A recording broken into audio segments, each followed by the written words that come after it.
नमस्कार, the red mic में आपका स्वागत है। मैं हूं संकेत उपाध्याय। डीलिमिटेशन यानी कि परिसीमन एक ऐसा ऐसा शब्द हो गया है जिसके बारे में बात करते वक्त कई लोगों के दिल में टीस आ जाती है, तकलीफ आ जाती है और अभी भी केंद्र सरकार से ये तय नहीं है कि ये परिसीमन की प्रक्रिया 2029 के चुनाव से पहले होगी कैसे, कहां कहां कौन सी लोकसभा क्षेत्र बढ़ेंगे घटेंगे, ये सब अभी मालूम नहीं है।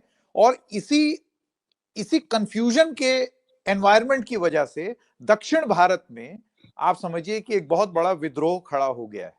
योगेंद्र यादव इसको किस तरीके से देखते हैं, क्या मानते हैं? भाषा पर आपका क्या मानना है? क्या ये भी उसी चीज से जुड़ा हुआ है? इन सब के लिए हमारे साथ जुड़ने के लिए बहुत बहुत स्वागत। योगेंद्र यादव जी कन्वीनर हैं भारत जोड़ो अभियान के। सबसे पहले ये जो पूरी परिसीमन की प्रक्रिया है, मैं आपसे ये जानना चाहता हूं कि दक्षिण भारतीय राज्य खास तौर से तमिलनाडु से ये आवाज उठती है कि हमारा घाटा होगा इससे, क्योंकि आप आबादी के हिसाब से लोकसभा के क्षेत्र बनाएंगे और उसमें हम पिछड़ जाएंगे, तो हमें कोसा जा रहा है क्योंकि हमने अपनी आबादी नहीं बढ़ने दी। हमें कोसा जा रहा है कि हमने अपने यहाँ अपने प्रदेश को विकसित किया। तो मैं आपसे जानना चाहता हूं कि क्या आपको ये आर्गुमेंट सही लगता है या खराब लगता है? संकेत भाई 1 मिनट में पहले हम समझ लें ये परिसीमन है क्या? क्योंकि इसके बारे में जी। बहुत कन्फ्यूजन रहते हैं और हमारे देश का एक रवैया बन गया है कि बहस हम पहले कर लेते हैं, समझते बाद में हैं। समझते बाद में, तो हाँ। समझते हैं कि है क्या? देखिए देश में हम जानते हैं 543 चुनाव क्षेत्र हैं। संविधान में कहा गया था कि लोकसभा के चुनाव क्षेत्र किस राज्य में कितने होंगे, इसको हर 10 साल बाद बदला जाएगा। देखेंगे हम्म। पॉपुलेशन देखेंगे, जितनी पॉपुलेशन होगी, उसके शेयर में हर राज्य को उसका कोटा दे दिया जाएगा। और उसके बाद उसकी बाउंड्रीज़ नए तरीके से ड्रॉ की जाएँगी। यानी कि जिस इलाकों में जनसंख्या बढ़ जाएगी, वो कॉन्स्टिट्यूएंसी ज्योग्राफिकली थोड़ी छोटी हो जाएँगी, सघन हो गई हैं हम्म। वो। और जहाँ जनसंख्या कम है, वो कॉन्स्टिट्यूएंसीज़ आकार में थोड़ी बड़ी हो जाएँगी, ताकि हर सीट में लगभग उतने ही मतदाता रहें, जितने कि पड़ोस वाली सीट में। है ना? तो परिसीमन के 2 हिस्से हैं। एक है आवंटन, सीटों का आवंटन, लोकसभा में खास तौर राज्य विधानसभा से कोई फ़र्क नहीं पड़ता। लोकसभा में किस राज्य को कितनी सीटें मिलेंगी इसका आवंटन। और दूसरा, उनकी आवंटन होने के बाद उनकी सीमाओं का अंकन, बाउंड्री ड्रॉ करना। ये 2 अलग-अलग काम। ये दोनों चीज़ संविधान ने कहा था कि 10 साल बाद होनी चाहिए, तो हम्म। 1961 में हुई, उसके बाद 1971 में हुई। लेकिन 1976 में संविधान में बदलाव किया गया और कहा गया कि कोई भी डिलिमिटेशन अगले 25 साल तक नहीं होगा। तो दोनों ही चीज़ें नहीं हुई 25 साल तक। फिर 2001 में जब अटल जी की सरकार थी, उस वक़्त ये सवाल आया और उन्होंने कहा कि भई आवंटन जो है, उसको तो हम 25 साल के लिए और टाल देते हैं, लेकिन ये बाउंड्री ड्रॉ करने वाला मामला इंटरनल जो है, ये कर लेते हैं, इससे कोई दिक्कत नहीं। तो ये एक नया समझौता हो गया था, जिसका मतलब जैसे आपको आपको याद होगा दिल्ली में, पहले एक कॉन्स्टिट्यूएंसी हुआ करती थी बाहरी दिल्ली, हम्म। जिसमें 30 लाख वोटर हो गए थे तब और उस वक़्त चांदनी चौक में 4 लाख वोटर हुआ करते थे। हम्म। तो उस विसंगति को दूर करने के लिए उन्होंने कहा कि इंटरनल बाउंड्री हम ठीक-ठाक कर लेते हैं, जो कि दिल्ली में फिर बाद में हो गई, दक्षिण बन गया, पश्चिम बन गया इत्यादि। लेकिन दिल्ली की सीटें साथ ही रहेंगी, वो बदली। ये अटल जी का फ़ॉर्मूला। अब 25 साल और पूरे हो गए, अब मामला दोबारा खुला है।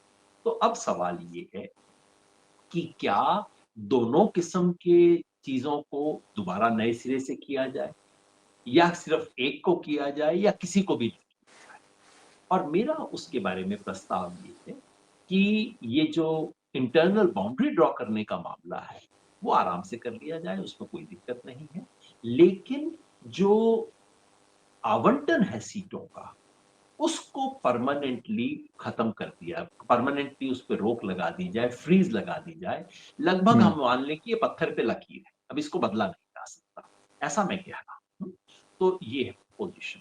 अब मैं मतलब आपको बताऊँ 543 जो लोकसभा क्षेत्र हैं या सीटें हैं, वो उतनी ही रहें, चाहे हम परिसीमन की कोई व्यवस्था करें या ना करें। तो मैं यही जानना चाहता हूं, डिलिमिटेशन एक्सरसाइज हो, लेकिन हो करके सीटें 543 ही रहें। आप ये प्रपोज कर रहे हैं या डिलिमिटेशन ही ना हो? नहीं, डिलिमिटेशन हो जैसा कि 2006-7 में हुआ था, वो बार-बार ज़रूरत पड़ेगी। अभी दिल्ली में फिर असंतुलन आ गया है, कई राज्यों में असंतुलन आ गया, गुड़गाँव, फरीदाबाद में बहुत ज़्यादा हो गया है, बाकी जगह कम हो गया है। ज़ाहिर है इसको आपको ठीक करना ही पड़ेगा, वो उसमें कोई दिक्कत भी नहीं। और कई राज्यों के अंदर सीटें विधानसभा की सीट बढ़ाने का सवाल आ रहा है, वो भी कर लीजिए, कोई दिक्कत नहीं है। कि मेरी चिंता केवल एक सवाल को लेके है, वो ये है, राज्यों के बीच का जो संतुलन है और ख़ास तौर पे उत्तर भारत और दक्षिण भारत का जो संतुलन, वो संतुलन नहीं बिगड़ना चाहिए। आप 543 को बढ़ा के 800 कर लीजिए, कोई दिक्कत नहीं है, बशर्ते कि उनका अनुपात ना बदले। आप हुँ, 543 को बढ़ा के 5430 बना लीजिए, जब तक दिल्ली की 7 की बजाय 70 हो जाएँगी, ठीक है, कोई फ़र्क नहीं पड़ता उससे। हुँ, मगर आपसी संतुलन नहीं बदलना चाहिए, मेरी केवल ये चिंता है। और इसके लिए मैंने काफ़ी सोचा इस सवाल पे संकेत भाई। कुछ सवाल होते हैं जिसमें राजनैतिक नफ़े-नुकसान को साइड में रख देना चाहिए। कुछ सवाल होते हैं जिन पे आपको अगले 50 साल, संभव हो तो अगले 100 साल की चिंता करने के बाद कुछ बनाना चाहिए। और ये डिलिमिटेशन कुछ वैसा ही सवाल है। जिसके लिए काफ़ी सोच-समझ के पहले मैं भी ये सोचता था कि भाई हर 10 साल में होना चाहिए। देखिए ना खामख़ा इन्होंने 25 साल के लिए पोस्टपोन कर दिया। 2001 में मुझे लगा कि नहीं अब तो कर दो ना, काहे को रोक रखा है। लेकिन हुँ, बाद में मैंने सोचा तो मुझे लगा अटल जी और बाकी लोगों की जो पोज़ीशन थी वो काफ़ी समझदारी की पोज़ीशन थी। कि नहीं इससे एक संतुलन बिगड़ जाएगा और संतुलन बिगाड़ना देश के हित में नहीं होगा। याद हुँ, रखिए भारत जब संघ बना, भारत जब देश बना 1947 में, तो ज़्यादातर समझदार लोगों का दुनिया भर में मानना था कि ये देश अगले 10-15 साल में विखंडित हो जाएगा। सेलिग हैरिसन करके एक प्रसिद्ध लेखक थे, उन्होंने किताब लिखी थी India the most dangerous decade 1960 के दशक के बारे में। और उन्होंने लगभग कह दिया था कि भारत का विघटन होने ही वाला है। क्योंकि इतना बड़ा देश जहाँ कोई एक हुँ, लैंग्वेज नहीं है, कोई एक वो नहीं है, कैसे चल सकता है? लेकिन भारत बना रहा। सोवियत संघ, जो कि भारत की तुलना में कहीं ज़्यादा मजबूत और वो दिखा था, वो उसका विघटन हो गया। भारत हुँ, बना रहा। कैसे बना रहा? अचानक नहीं और ये कोई ऊँचे राष्ट्रवाद के स्लोगन से नहीं, हुँ, विविधता को स्वीकार करके भारत बना रहा। हुँ, पंजाब, सिंध, गुजरात, मराठा, द्राविड़ उत्कल बंगा। किसी देश के राष्ट्रगान में इस तरह के अलग-अलग रीजनल आइडेंटिटीज़ का ज़िक्र नहीं होता। हमारे होता है क्योंकि हमें इससे कोई चिंता नहीं है। हम कहते हैं कि देखिए, जब पंजाब, सिंध, हुँ, गुजरात, मराठा है तभी भारत है, उसके बिना भारत नहीं। ये जो हमारी स्ट्रेंथ है, उसे बना के रखना चाहिए और मैं कह रहा हूँ ये एक नाजुक मोड़ है हमारे देश का। इस वक़्त अगर इस संतुलन को बदलने की कोशिश की गई, इससे देश को नुकसान हो जाएगा। और इसलिए इस संतुलन को बनाए रखने का तरीका ये है कि डिलिमिटेशन का जो आवंटन वाला हिस्सा है, हुँ, उससे छेड़खानी ना की जाए। हुँ। और बाकी लोग कह रहे हैं, दक्षिण भारत के राज्य कह रहे हैं कि इसको 20 साल, 25 साल और पोस्टपोन कर दीजिए, 30 साल पोस्टपोन कर दीजिए। मैं आप कह कहता रहे हूँ हैं भाई कि 30 हमेशा के लिए ही पोस्टपोन कर दो। हमेशा इसको आप इसको फ्रीज़ कर दीजिए ना, क्या दिक्कत है? और ऐसा कुछ लेकिन हर्ज भी नहीं है। योगेंद्र यादव जी, मैं आपसे ये जानना चाहता हूं कि अभी बहुत सारी चीजें जो आप भी बोल रहे हैं वो इस संशय या डर या शक पर आधारित है कि उत्तर प्रदेश की सीटें बढ़ जाएंगी या बिहार की सीटें बढ़ जाएंगी, तमिलनाडु केरल की सीटें घट जाएंगी। अभी ये सिर्फ एक डाउट है मन में, क्योंकि ना तो हमें ये मालूम है कि परिसीमन का मोड क्या होगा, किस तरीके से किया जाएगा। केंद्र सरकार से हमने एक बयान जरूर सुना है जिसमें होम मिनिस्टर अमित शाह का ये कहना है कि सीटें नहीं घटेंगी, ये मैं वादा करता हूं दक्षिण भारत की। तो बिना ये जाने कि मॉडल क्या है, आपको लगता है कि हम लोग बड़ा बहुत प्रीमेच्योर एक चर्चा कर रहे हैं इस चीज पर कि ये भी गड़बड़ हो सकता है, बिल्कुल वो नहीं, भी हो सकता है? बिल्कुल ऐसा नहीं है संकेत भाई क्योंकि 2001 में जो संविधान संशोधन हुआ था, वो 2026 में लैप्स कर जाएगा, उसमें लिखा हुआ है। तो हम्म, 2026 के बाद जो संवैधानिक व्यवस्था है, वो आपको और मुझे कल्पना करने की आवश्यकता नहीं है, वो संविधान में लिखी हुई है। हम्म, उसका एक जो अपवाद बनाया गया था 2076 में, जिस अपवाद को मॉडिफाई करके 2001 में बना दिया गया था, दोबारा एक्सटेंड कर दिया गया था, वो अपवाद अपने आप समाप्त हो जाएगा 2026 में। और उसके हम्म, बाद संविधान की जो मूल व्यवस्था है, उसमें हम स्वाभाविक रूप से आ जाएँगे, उसमें सरकार को कुछ करने की ज़रूरत नहीं है। तो मैं हम्म, कोई कल्पना नहीं कर रहा हूँ, मैं कोई संशय नहीं कर रहा हूँ। 2026 के सेंसस के बाद ये एक संवैधानिक व्यवस्था है जो अपने आप लागू हो जाएगी। और हम्म, संवैधानिक व्यवस्था ये है कि जिस राज्य की जितना भी सेंसस में पॉपुलेशन होगी, पॉपुलेशन वोटर लिस्ट नहीं, हम्म, पॉपुलेशन के अनुरूप उस राज्य को लोकसभा की सीटें मिलेंगी। ये एक संवैधानिक व्यवस्था है। तो हम्म, अगर इसको नहीं बदला गया तो ये स्वाभाविक, तो मैं कोई संदेह व्यक्त नहीं कर रहा हूं। हम्म, हम्म, और दूसरा कि 2026 के सेंसस में क्या पॉपुलेशन आएगी, इसके बारे में कोई लंबा चौड़ा स्पेकुलेशन का मामला नहीं है। जैसे आज हम प्रोजेक्शंस जानते हैं हैं ही कि हमारे पास। आज की तारीख में भारत की पॉपुलेशन 146 करोड़। अब हो सकता है सेंसस करने के बाद हमें पता लगे कि 147, हो सकता है पता लगे 145, लेकिन 130 नहीं होने वाली। मतलब हम्म, इतना ठीक-ठाक प्रोजेक्शन है इस देश के अंदर, हमें पता है। उस आधार पे मैं बता रहा हूँ कि अगर जनसंख्या 2026 में 25 में जब भी सेंसस होता है, उस सेंसस के बाद राज्यों की क्या-क्या उसके अनुसार अगर कर दिया गया, तो क्या होगा उसका नक्शा बिल्कुल स्पष्ट है और किसी ने आज तक इस पर प्रतिवाद नहीं किया है। किसी हम्म, ने नहीं कहा है कि मैंने जो लिखा है वो गलत है। संख्याएँ वो गलत है और केवल मैंने नहीं लिखा है, हम्म, तमाम हम्म, पेपर्स में आ चुका है, तमाम लोग लिख चुके हैं उसके ऊपर। एक भी व्यक्ति ने नहीं कहा है कि ये गिनती गलत है और वो गिनती हम्म, ये है। आज की तारीख में वो जो हिंदी पट्टी के राज्य हैं, उन्हें कुल मिला के 226 सीट हैं 543 में से। हुँ? हम्म, यानी कि बहुमत से काफ़ी कम। करेक्ट। खाली हिंदी पट्टी जीत के आप इस देश पे राज नहीं कर सकते। अगर डिलिमिटेशन हो जाता है जनसंख्या के हिसाब से, तो उसका परिणाम ये होगा कि हिंदी पट्टी की 259 सीट हो जाएँगी, लगभग 260, बहुमत से केवल 12 कम। और उसके बाद बहुमत जुटाने के लिए कोई खास प्रयास की आपको ज़रूरत नहीं होगी, अपने आप बहुमत जुट जाता है 260। तो हिंदी पट्टी देश की हिंदी पट्टी प्लस गुजरात आप समझ, हम्म, आप इतने में जीत गए, तो आप पूरे देश में जीत जाएँ। हम्म, ये जो असंतुलन है, ये एक चिंता का विषय है और खास तौर पे आप राज्यों की चिंता देखिए। केरला की सीट 20 से घट के 12 हो जाएगी, 20 से 12। तमिलनाडु 39 है आज की इस तारीख में, घट के 31 हो जाएगी।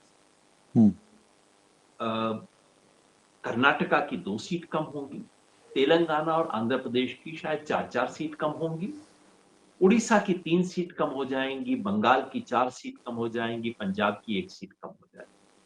अब आप देख रहे हैं कि क्या हो रहा है, कि सारा का सारा नुकसान केवल गैर हिंदी प्रदेश में आ रहा है। इसका अपवाद है उत्तराखंड और हिमाचल, उनकी भी 1-1 सीट कम हो जाएगी। लेकिन बढ़ोतरी कहाँ होगी?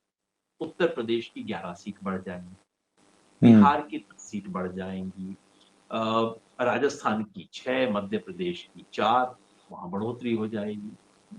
तो इससे एक असंतुलन पैदा होगा। अब उत्तर प्रदेश की सीटें बढ़ने से मुझे कोई ऐतराज़ नहीं है, क्योंकि जनसंख्या ज़्यादा है और मैं मानता हूँ कि ये जो एक सिद्धांत संविधान में दिया गया था, ये बाकायदे का सिद्धांत है कि जहाँ तक संभव हो सके हर संसदीय क्षेत्र में बराबर संख्या के मतदाता होने चाहिए। ये एक वाजिब बात है, क्योंकि उससे वोट का वज़न लगभग बराबर रहता है ना? लेकिन अगर हम इस स्थिति को देखें, आज जो देश की स्थिति है, आज और अगले 50 साल की स्थिति को देखें, तो हमें ये ये काम नहीं करना चाहिए। संविधान में दी गई व्यवस्था में हमें बदलाव करना चाहिए और उसका कारण हम्म, संकेत भाई ये है कि आज इस देश के अंदर 3 तरह की दरार है। वो फाँक नहीं है, खाई नहीं है, दरार है, देखने वाले को दिखती है, छुपी नहीं हुई है, लेकिन अभी उसके आधार पे खेमाबंदी नहीं। एक दरार है हिंदी बनाम गैर हिंदी, हम्म, दूसरी दरार है आर्थिक रूप से संपन्न बनाम आर्थिक रूप से कमज़ोर। हम्म, और आर्थिक संपन्न कमज़ोर का बड़ा साधारण सा फ़ॉर्मूला है। आप अहमदाबाद से हैदराबाद तक एक लाइन खींच दीजिए। जो भी राज्य उस लाइन के उस तरफ है, मोटे तौर पे, वो सब राज्य आर्थिक रूप से बहुत कमज़ोर हैं। जो सब राज्य उस लाइन के इस तरफ, वो सब राज्य आर्थिक रूप से बेहतर हैं।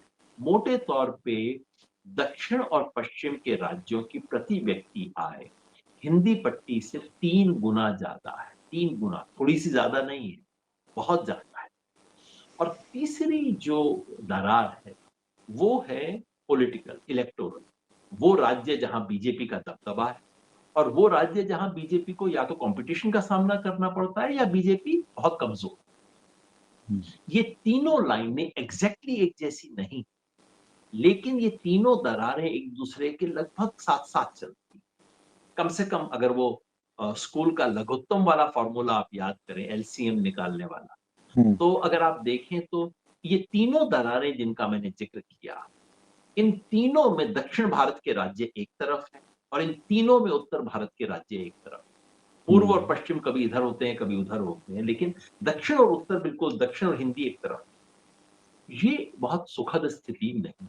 जो भी व्यक्ति देश की दीर्घकालिक एकता पर चिंतित है, वो इस सवाल पे बड़ा ध्यान से सोचेगा और ऐसा तरीका निकालेगा कि ये तीन दरारें जो हैं, ये गहरी ना हो जाए। और ये जो डिलिमिटेशन की प्रक्रिया है, ये इन तीन दरार के ऊपर एक चौथी दरार और बना देगी, जो बिल्कुल उस दरार को गहरा कर। अगर दरारें एक दूसरे को काटती हैं तो कोई चिंता की बात नहीं। अगर दरारें एक दूसरे के साथ चलती हैं, एक दूसरे के ऊपर आती हैं, ओवरलैप करती हैं, तो चिंता की बात है। इसलिए मैं कह रहा हूं कि एक दीर्घकालिक राष्ट्रीय परिप्रेक्ष्य लेते हुए हमें एक भारतीय राष्ट्रवाद की बुनियाद को मजबूत करने के लिए एक समझौता कर लेना चाहिए, और इस समझौते में उत्तर भारत को नुकसान नहीं है।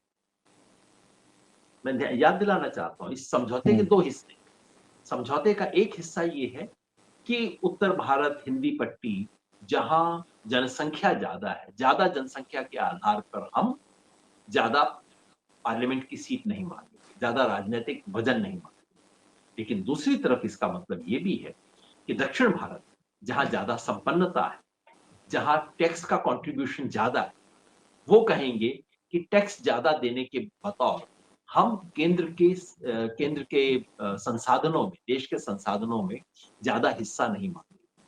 आज हकीकत ये है कि केरला, तमिलनाडु इत्यादि टैक्स में जितना हिस्सा देते हैं, उसकी तुलना में बहुत कम हिस्सा उनको केंद्र सरकार से मिलता है, और उत्तर प्रदेश, बिहार जितना दे सकते हैं उसकी तुलना में बहुत ज्यादा उनको मिलता है। तो मैं कह रहा हूं कि भाई एक तरह का डबल सौदा कर कि राजनीतिक के अंदर आप ज्यादा नहीं मांगोगे, आर्थिक में मैं ज्यादा नहीं मांगूंगा, बराबर हो जाएगा। और ये समझौता एक तरह से, इसे मैं नॉर्थ साउथ कॉन्ट्रैक्ट कह सकते हैं, मैं इसे भारत का अलिखित संघीय एक समझौता मानता हूं, एक फेडरल कॉन्ट्रैक्ट मानता हूं। वो अगर हम मान लेते हैं तो ये दीर्घकाल में भारत की एकता को मजबूत करेगा। मुझे ये बताइए योगेन जी, और देश जो हैं वो ये परिसीमन की प्रक्रिया हमारी कितनी संख्या बढ़ जाए, मैं पार्लियामेंट की बात कर रहा हूँ, वो इसको किस तरीके से एड्रेस करते हैं? मतलब अलग हम अलग लोग देश तो में क्वाइट बहुत अलग लिटरली अलग एक तरीके फैसला हैं। टाल रहे हैं ना, जैसे आपने बताया 76 में एक चीज निर्णय लिया, 2001 में एक निर्णय लिया, और अभी फिर वो 2026 में आने वाला है। हम नहीं जानते हैं कि अभी वो निर्णय वैसा ही होगा जैसे 2001 और 76 में लिया गया था, वो हमें नहीं मालूम। लेकिन विदेश का क्या उदाहरण है हमारे पास? अलग अलग देशों में अलग अलग सिस्टम है। जैसे अमेरिका, अमेरिका का एक सिस्टम ये है कि वहां की जो राज्यसभा है, जिसे सेनेट बोलते हैं, वहां वहां हर राज्य को केवल 2 सीट मिलती है, परमानेंटली फ्रोजन, कोई बदलाव नहीं होगा। रोड्स आइलैंड जैसा छोटा सा राज्य, जो हमारे चंडीगढ़ से थोड़ा थोड़ा ही बड़ा होगा, उसको भी 2 सीट हैं। और कैलिफोर्निया, जो हमारे महाराष्ट्र से भी ज्यादा बड़ा है, राजस्थान से ज्यादा बड़ा होगा, उसको भी केवल 2 सीटें। तो वहां कुछ चीजों में फ्रोजन है, लेकिन वहां का जो दूसरा लोकसभा का इक्विवेलेंट है, वहां पे बढ़ोतरी होती है। हमारे यहाँ राज्यसभा के बारे में ये मांग हुई थी कि हमारी राज्यसभा में हर एक को बराबर दिया जाए, लेकिन हमने वैसा नहीं किया। हमने कहा कि राज्यसभा में हम आबादी के हिसाब से देंगे। तो कहीं ना कहीं किसी ना किसी किस्म की फेडरल बैलेंसिंग दुनिया भर में की जाती है। हाँ, ये बात बिल्कुल सही है कि जनसंख्या के अनुपात में आवंटन किया जाए, ये एक सामान्य नियम, दुनिया भर का नियम है और अच्छा नियम है। इस नियम की अवहेलना केवल कुछ विशेष परिस्थिति में ही की जानी चाहिए। लेकिन मैं आपको ये भी यहाँ याद दिला दूं कि भारत का संविधान ऑलरेडी इसकी अवहेलना कर चुका है। अवहेलना इस मायने में कि अगर आप देखिए आज की स्थिति में,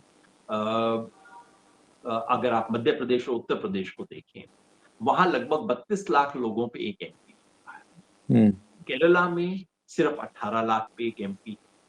इसके आप कह सकते हैं विसंगति आ गई, लेकिन याद हम्म। रखिए गोवा में तो 8 लाख से कम पे एक एमपी है, हम्म। अरुणाचल में भी 8 लाख से कम पे एमपी है, हम्म। लद्दाख में 4 लाख से कम पे एक एमपी है। क्यों हम्म। है ये? क्योंकि फेडरल सिस्टम है भाई, एक लद्दाख एक यूनिट है, लद्दाख को किसी और के साथ आप मिला नहीं सकते। उसका सम्मान करने के लिए, उस संघीय स्वरूप का सम्मान करने के लिए आप ऐसा करते हैं। इसको टेक्निकली बोला जाता है एसिमेट्रिकल फेडरलिज्म। और मैं वही कह रहा हूं, उसी एसिमेट्रिकल फेडरलिज्म जो कि हमारे संविधान का प्रिंसिपल है, उसी के स्वरूप को स्वीकार करते हुए हमें इस बात को अब राष्ट्रीय स्तर पे कर लेना चाहिए। तो एक समझौता है, ये कोई मैं नहीं कह रहा टालने वाली बात नहीं है। ये तो मैं तो इसे एक पवित्र समझौते की तरह मान रहा हूँ कि एक हम्म। समझौता है कि आपने किया और फिर आप उस पे कायम रहिए।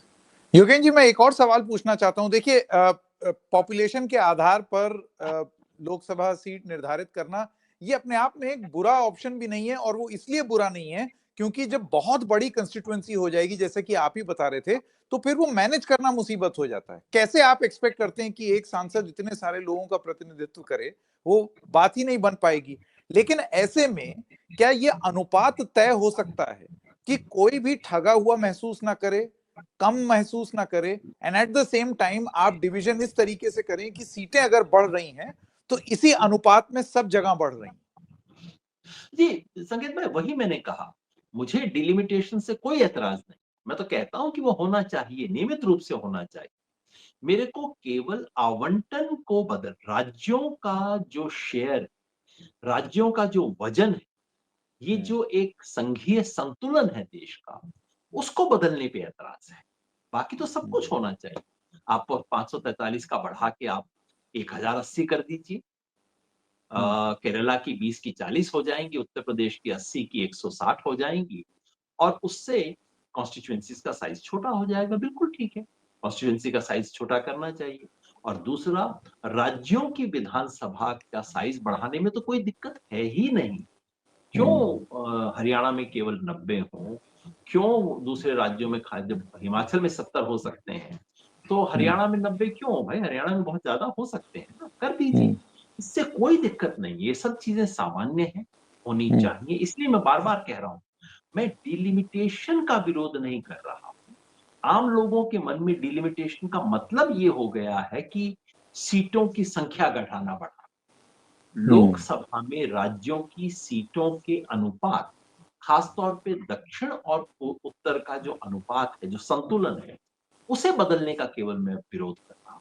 उस संतुलन को बनाए रखते हुए अगर आप बढ़ाएं, कोई दिक्कत नहीं है। उस संतुलन के भीतर आप सीटों को फ्रेश तरीके से रीड्रॉ करें, कोई दिक्कत नहीं है, तो होना ही चाहिए।